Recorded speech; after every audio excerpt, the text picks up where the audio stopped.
blog post time, and we've got some information on the exact date of the Rogue event. Plus, we've got characters going into Arena Orbs and so on and so on. What is not going to be in this is going to be reference to what happened yesterday. Weekly blog will be going out with a regularly scheduled time today. There are several very recent issues we're talking about yesterday that will be not discussed in the blog, but the team is working on a separate messaging, so there'll be a separate video about that. And particularly what they're talking about is what happened yesterday, where they said some people unintentionally received extra points for the Summer of Thunder meta event. I don't know how small that number was, because when I polled chat here on Twitch, it was 11%. So in theory, 11% of the player base that was on during server reset yesterday could have potentially had next month's month-log event fully paid out. They got 250,000 points. That means that they got a 4-star Jane Foster right out of the gate, Mighty Thor.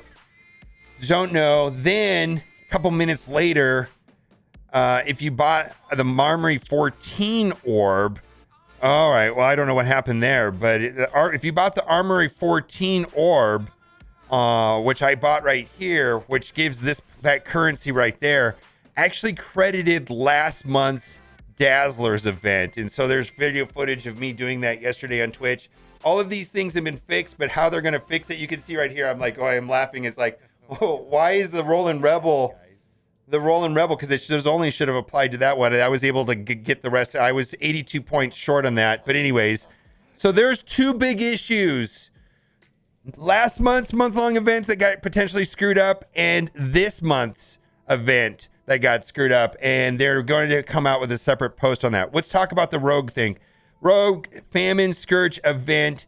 When is it going to start? July 6th at 5 o'clock. So we're looking forward to that. July 6th is going to be on a Wednesday at 5 o'clock Pacific time, which is where I'm at, will be going live.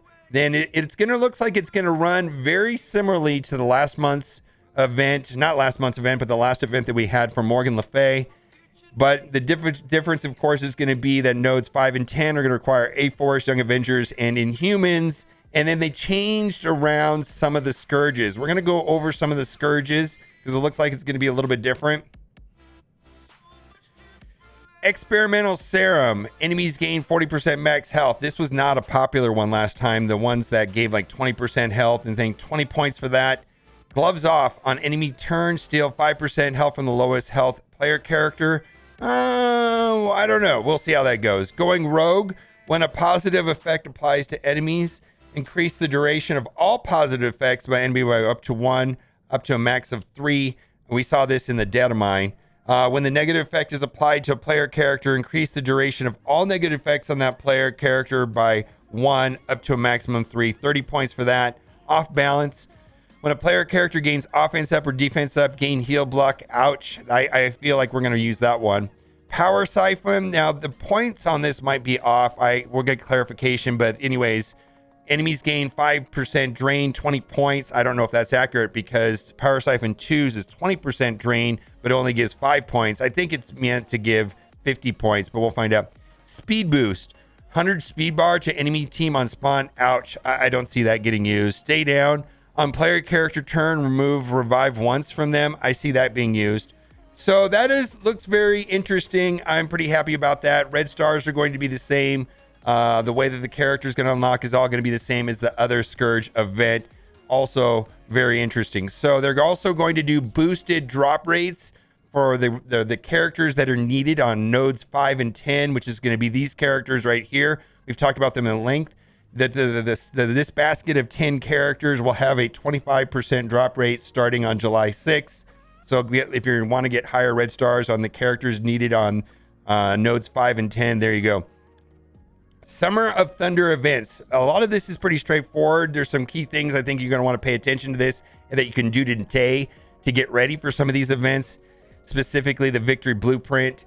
On July 4th, the first run of Coordinated Assault. Spend ISO 8 campaign energy and earn points towards a 7-day milestone, alliance milestone that rewards T2 level 1 ions. So this is ran several times. This is where you spend the green energy and your alliance gets points. So if you did well on that one before, you'll do well on this one as well. We're going to have the Quick Rumble Blitz for aim, and then most importantly, Victory Blueprint. And you're going to want to start doing this now. And if you look, I'm already doing it. But if you look in my mailbox, I've already started saving my Alliance War completion rewards. Now, I do open these when it gets like to 1 day. I just automatically open them. But you're going to want to save them. And the reason why you're going to want to save them is that the event that starts on July 8th, it says right here, earning war credits. When you claim it from the inbox, that's when they're earned. So you want to start saving all of your Alliance War rewards today for the event that is going to be starting next week on the 8th. So you want to start doing that now. Don't save all of your Alliance War rewards in your inbox until this event starts. And then let's keep going on. So that was that event we've played before. That makes a huge difference. Training module updates. Now, this has already happened. Let's just read this anyways. Your daily intake of training modules has been given a bump to help you train characters to the newly added level 90. These updates happen in all campaign nodes that are awarded orange gear or better. Each node in campaign chapters Hero 7, Villain 7, Nexus 8, and Doom 1 through 4 now drop 3 L2 training modules and 1 L3 training modules per 10 energy spent. So this has already been implemented to help a little bit. I don't feel like this is necessarily a meaningful change to how many training modules we actually really need, especially now that we've been given up to, or we can go up to level 90, but it is an improvement. So I guess we'll take character availability. So this is a shift inside of the arena store. Spider-Punk basically is now going to be an exclusively inside of the arena orb. Calling Wing will be reduced to 500, and then Dagger will be added for 975 arena credits. So Dagger was exclusively in the orb. Spider-Punk is basically coming in and bumping her out, and so on and so on. So that is an improvement. Then Agatha will be added to the basic orbs, Ultimus, Mega, and Premium orbs, in addition to gold supplies. So they're very much holding on to Agatha.